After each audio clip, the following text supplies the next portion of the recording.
Welcome back, everyone. We're about to take a deep dive into a world that's full of influence, impact, and, let's be honest, a touch of mystery. Mystery. Well, okay, maybe not mystery exactly, but we're Yeah. talking about speech writing. I Yeah. mean, think about it. It's this whole profession dedicated to crafting the words we hear, but rarely think about who's behind them. Those powerful speeches that stick with us. The ones that can move a nation, inspire change, or even just make us think differently. Exactly. And you sent over some fascinating stuff from RoleCatcher, this platform that's all about helping people navigate their careers. And they have this tagline that caught my eye: crafting words that move the world. How cool is that? It's pretty spot on when you consider how impactful a well-crafted speech can be. And the guide you shared, the one about becoming a speechwriter, it's pretty insightful. It is. And one thing that stood out to me was this emphasis on using a conversational tone. Now, on the one hand, it makes total sense. You want a speech to sound natural, engaging, like the speaker's right there with you. But then there's the other side of it. How do you do that when you're dealing with, say, complex policy points or business jargon? How do you make that conversational? It's a real art, finding that sweet spot between keeping things accessible and relatable without dumbing down the message. Right. You don't want to sound like a robot, but you also don't want to oversimplify things. And that's where a good speechwriter comes in. They know how to take complex ideas and break them down into digestible chunks that anyone can understand, all while making it sound effortless. It's like they're speaking directly to you, even if you're in a room full of people. Exactly. One trick they use is contractions. We use them all the time in everyday conversation, right? So incorporating them into a speech can instantly make it feel less formal, more approachable. That's so true. I hadn't even thought about it, but it makes a huge difference. Imagine a CEO giving a speech, and instead of saying, "we as a company have achieved," they just say, "we did it." It completely changes the tone. It does. It shows that the speaker is human, that they're not afraid to connect with the audience on a more personal level. And isn't that what it's all about? Making that connection, building trust, and ultimately getting your message across in a way that resonates. Absolutely. And it's not just about contractions. It's about using language that feels natural, authentic to the speaker. Which brings up another point. This guy does a great job of highlighting the sheer variety of places where speechwriters work. It's not just politics, is it? Definitely not. Sure, we often picture them working behind the scenes for politicians, but they're in high demand across so many fields. Like what? Give us the rundown. Where else might we find these wordsmiths hard at work? Well, for starters, think about the business world. CEOs, executives, they all need help crafting speeches for big conferences, shareholder meetings, product launches, you name it. Then you've got the entertainment industry award, acceptance speeches, maybe even those hilarious roasts you see on TV.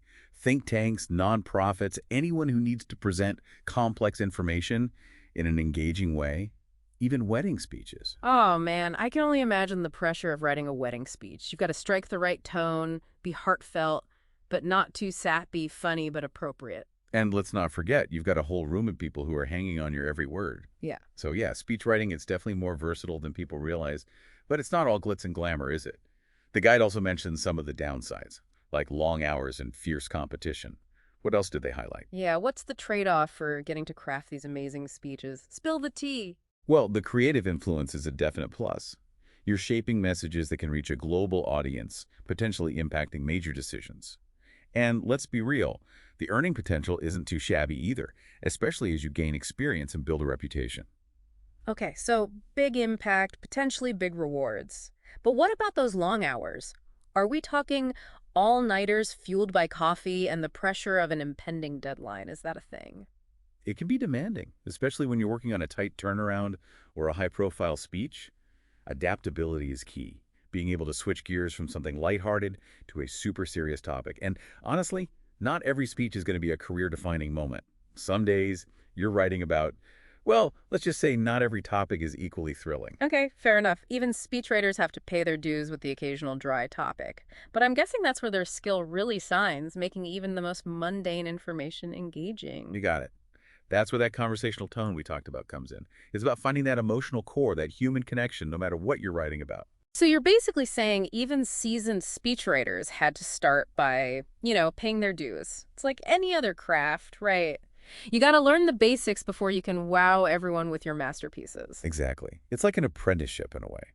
You're learning from the best, honing your skills, and gradually taking on more responsibility. Okay, so you've done your time as the research guru, soaking up all the knowledge.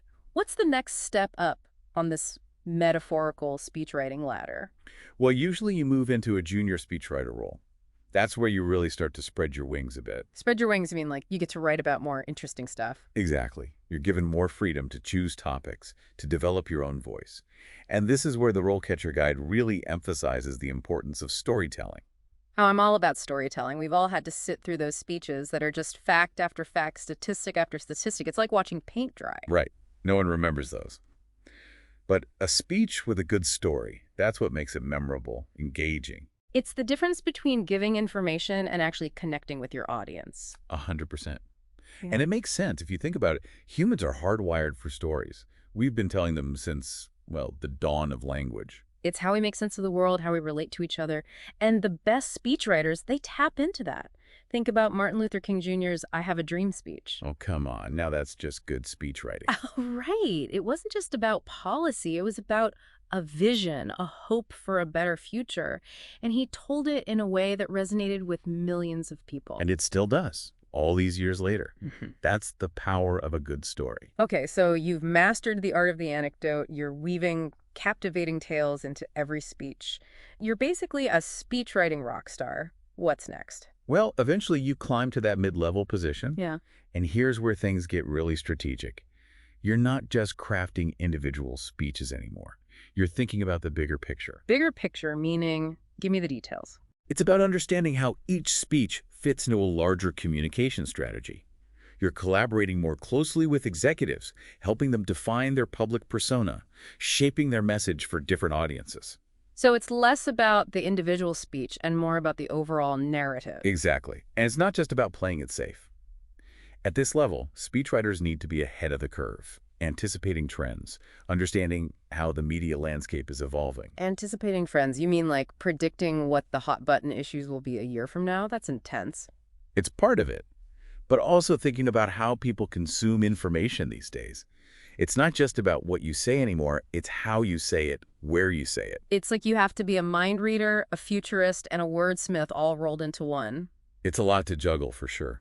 And speaking of juggling, that's where those RoleCatcher AI tools come in. They're not just offering career advice, they're giving job seekers some serious technological firepower. Right. They've got this whole suite of AI-powered tools designed to help you land your dream job. And it's not just for speechwriters either, right? Nope, they've got resources for all sorts of professions. But one tool that I found particularly fascinating was their job description analyzer. You know how sometimes you read a job posting and it's like they're speaking a different language? Oh, tell me about it. It's like they're trying to weed out anyone who doesn't have a PhD in corporate jargon. Well, this AI can actually analyze those descriptions and extract the hidden keywords, the skills that employers are really looking for but might not be explicitly stating. So it's like having a secret decoder ring for job postings. That's amazing. What else can this AI do? Well, it doesn't just stop at job descriptions. It can actually analyze your skills and experience based on your resume and then match you with potential employers. So you're telling me this AI is like a matchmaking service for your career. That's wild. It's like having a personal headhunter in your back pocket. And get this, they even have a tool for practicing interviews. Wait, what? An AI that can help you with your interview skills? How does that even work? It's pretty cool, actually. They have a huge library of practice interview questions tailored to specific roles. You can practice your answers, record yourself, and the AI will actually give you feedback on your performance. Wow, talk about next level interview prep. It's like having a personal coach and career counselor all rolled into one. It really is. But even with all the technology in the world, at the end of the day, it still comes down to your own skills, your creativity, your work ethic. Right, because a fancy algorithm can't write a heartfelt speech for you. You still need that human touch. Absolutely. And that's something we can't forget, no matter how advanced technology gets. Okay, so we've climbed the ranks from entry-level researcher to mid-level strategist. What's the view like from the top? For those who reach the peak of the speechwriting profession, those senior speechwriters, what do they do? So it's like being the architect of their entire public image. You're shaping not just their words, but their entire message. Exactly. You're thinking long-term, anticipating potential pitfalls, crafting speeches that resonate not just today, but for years to come.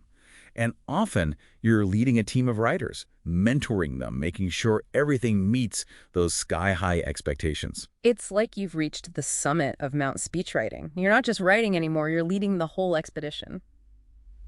It's funny, we've been talking about this whole conversational tone thing, and it made me realize just how much speechwriting itself has changed over the Oh, years. are you kidding? It's come a long way from those guys in togas with their scrolls trying to rally the troops. Right. Can you imagine trying to give a speech with a stone tablet in your hand? Talk about a tough crowd. But seriously, technology has had a huge impact on how speeches are written and delivered, hasn't it? Absolutely. I mean, where would we be without the good old-fashioned teleprompter? That's been a game changer for sure. It's true. It's so much easier to connect with an audience when you're not staring down at your notes the whole time. Right. But even with all the fancy tech in the world, a poorly written speech is still a poorly written speech. The tech can enhance the delivery, but the core message, the heart of the speech, that's still got to come from a human being. So true. Technology can help you get the words out there, but it can't replace the human touch, the emotional connection. Exactly. Think about all those iconic speeches we still talk about today. They endure because they tapped into something deeper, something universal. They transcended the moment and became part of our collective memory. It's like they weren't just speeches. They were moments in time that captured something essential about who we are. And that takes us right back to the power of storytelling. 100%. A good story well told can stay with you for a lifetime. It can change the way you see the world. And when you combine that with the reach and immediacy of a powerful speech, well, the impact can be incredible. It really is remarkable, isn't it? This thing we call speech writing, it's not just about words on a page. It's about connecting with people on a fundamental level, inspiring them, moving them to action. And that's a skill that goes way beyond the podium. Whether we realize it or not, we're all storytellers in our own way. We're Yeah. constantly trying to persuade, to inform, to connect with each other. So true. And the more we understand the elements of what makes a good speech, the more effectively we can communicate in all areas of our lives. So the next time you're blown away by an amazing speech, take a moment to appreciate the person behind the curtain, the speechwriter, who helped craft those words and bring them to life. Give those wordsmiths some love. And hey, you never know. Maybe you've got a few compelling speeches of your own just waiting to be written. That's right, everyone's got a story to tell. But for now, we'll wrap up this deep dive into the world of speechwriting. Thanks for joining us, everyone, and until next time, happy listening.